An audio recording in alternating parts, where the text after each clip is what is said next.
Fit in 10 Nation. Are we centered? How's the hair? Okay. I think we're good to go. Fit in 10 Nation, it is day 41 of the Fit in 10 Challenge. And I'm going to talk to you guys today about the energy balance equation. Is the energy balance equation true? Do you guys even know what the energy balance equation is? Okay, basically the energy balance equation is this. Basically it states that for you to maintain your body weight, your energy in has to equal your energy out. Okay? So is this true? Yes, it is true. Some people don't think it's true. It is true.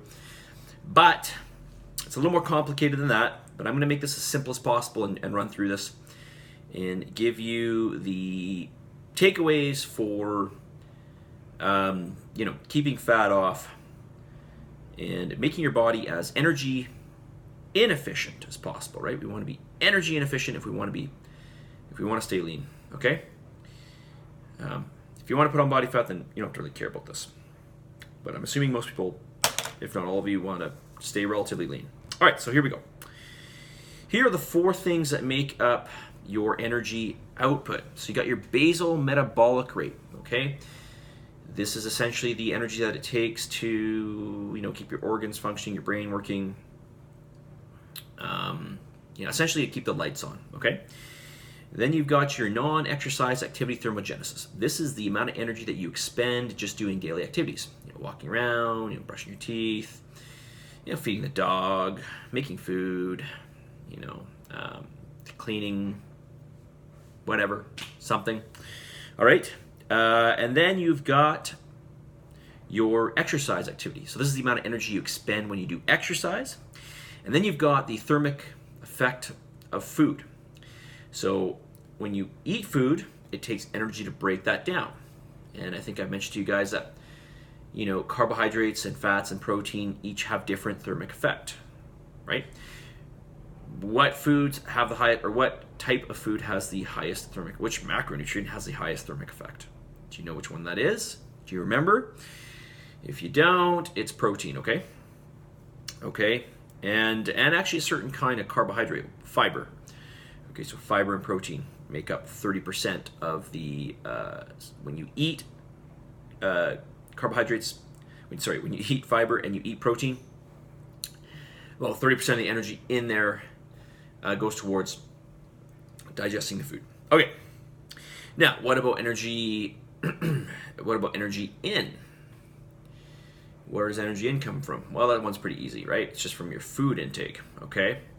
Or your drink, which is hopefully not alcohol.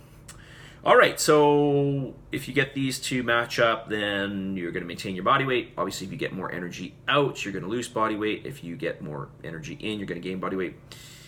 Seems pretty simple. Okay, now let's talk about how we can become more energy inefficient. Well, actually, before we go there, let's talk about what we don't want to do, okay? So what we don't want to do is make the body more energy efficient, right?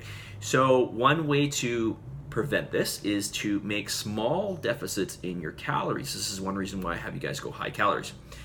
All right, because if we make too much of a deficit, from your total energy output, then the body will want to close that energy gap. Okay, so if you create an energy gap, a huge energy gap over one day or a few days, your body's not really going to adjust to that.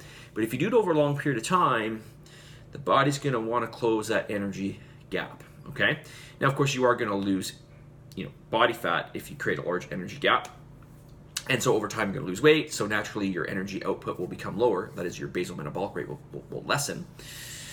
But there will be some of that energy gap that's just closed based on your body trying to protect itself. So it's going to slow down certain processes in the body that it can to conserve energy. All right, and you don't want that. All right, so what's one thing that you do? You make small changes to calories, not large changes.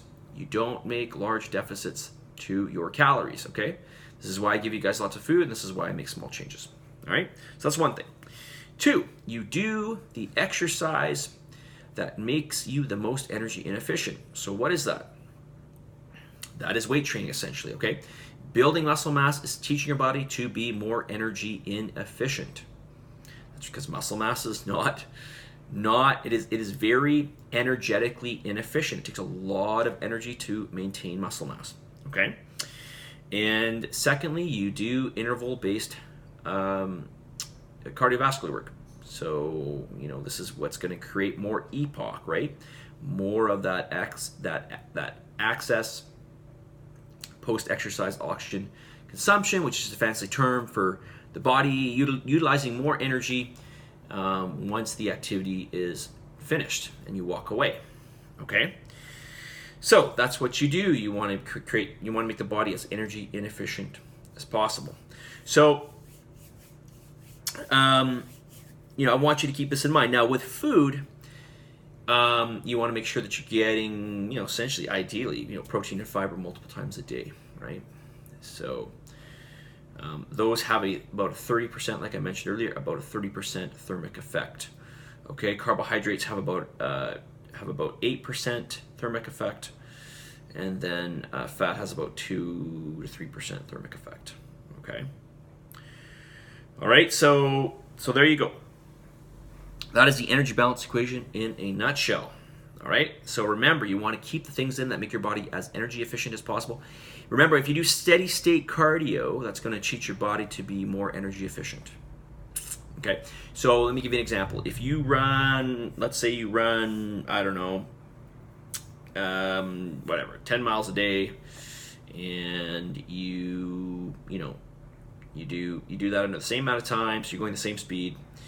Over time, your body will expend less energy to do that same task. The body will become more energy efficient. Okay, so all you're doing when you're doing that sort of lower intensity type cardio is you're teaching your body to be more energy efficient for that activity. Okay, with weight training, it is the opposite. You're building muscle tissue, the body's going to become more energy inefficient. All right, this is one reason why I believe that the body does not want to become very muscular. Okay, it does not want to put on huge heaping mounds of muscle, because it's contradictory to survival. Okay. All right. Message of the day. Well, I didn't write it down, but let's see if I remember it here. While one may encounter many defeats, or while one does encounter many defeats, one must not be defeated. That's right. You must not be defeated by what we perceive to be defeats, right? These hurdles or bumps in the road, these things that tell us that we're not cut out to do what we're meant to do, these things that maybe drain our motivation. You cannot be defeated by these small defeats, right? So I'm going to say it again. While one may encounter many defeats, one must never be defeated, right? That's right. Okay, commit to this challenge. And as always, positive energy, positive vibes. Believe in yourself for the love of God. And send me your feedback forms, please. I want those friggin' feedback forms. And what else do I normally say to you? Give some gratitude. Okay, I had a few of you send me your gratitude. I think, seriously, I had 3 of you send me your gratitude. So for the rest of you, send me your gratitude. Believe me, it'll do some good. And I guarantee you, yes, you, I guarantee you will be happier after you do. You're going to write up that gratitude list, you're going to send it off to me, wow, I just feel so much happier, so much more fulfilled. All right, so send me your gratitude. I'll talk to you guys all soon. Hopefully you will be in class tomorrow at 5 p.m. because I will be teaching. Or maybe you want to come to the 5 or 6 a.m. class. I'll be teaching those tomorrow too, because unfortunately Gustavo is not feeling too well. So yours truly will be in there to save the day. That's right. Okay, we'll talk to you guys all soon. Have a wonderful evening. Hopefully I will see you tomorrow at 5 p.m. for a little bit of legs, or a lot of legs. See ya.